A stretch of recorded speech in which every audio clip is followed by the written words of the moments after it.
विशाळगडचा लढा गेल्या 30-32 वर्षापासून चालू आहे। त्याच्यामध्ये आता सरकारने योग्य ते निर्णय घेण्याची प्रक्रिया चालू आहे। त्या प्रक्रियेचा भाग म्हणून सरकारने ते विशाळगडावरचं अतिक्रमण हटवण्याबाबतचे आदेश दिलेले आहेत।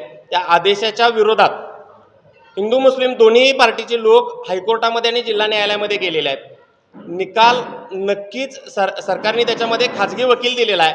निकाल हा नक्कीच शिवभक्तांच्या मताच्या प्रमाणे लागणार आहे। तर माझं सर्व शिवभक्त गडप्रेमींना आव्हान आहे की हायकोर्टाचा निकाल येईपर्यंत सर्वांनी शांत राहावं। सरकार नक्कीच याच्यामध्ये पॉझिटिव्ह स्टेप्स घेत आहे।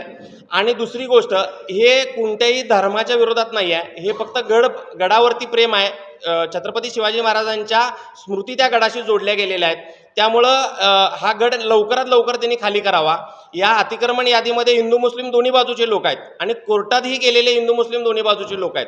त्यामुळं हा धार्मिक विषय नक्कीच नाही, लवकरात लवकर गड खाली व्हावा। आणि जे कोण राजकीय हेतून याच्यामध्ये काही वेगळी प्रकरणं याच्यामध्ये गोवायचा प्रयत्न करत आहे किंवा संभाजीराजेंनी याच्यामध्ये जो काही वेगळा एक प्रकार हाती घेतलेला आहे, हा वेळीच थांबवावा।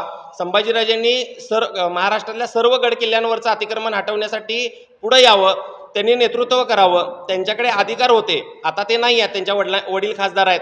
पण संभाजीराजेंनी याचं नेतृत्व केलं तर गडप्रेमी शिवप्रेमी सकल हिंदू समाज संभाजीराजेंच्या पाठीमागं नक्कीच राहील। पण याला विक्षिप्त स्वरूप संभाजीराजेंनी देण्याचा प्रयत्न करू नये।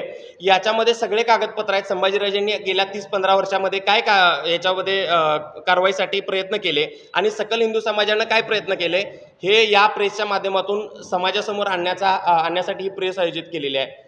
तर माझं सर्व गडप्रेमींना आव्हान आहे की कोणाचं तरी काहीतरी ऐकून माते फिरवून घेऊन कोणतेही ॲग्रेसिव्ह रिॲक्शन देऊ नयेत, कोणतेही स्टेटस व्हिडिओ करून समाज माध्यमामध्ये पसरवू नयेत। याच्यामुळे आपलंच नुकसान होईल। नक्कीच निकाल आपल्या बाजूने लागेल।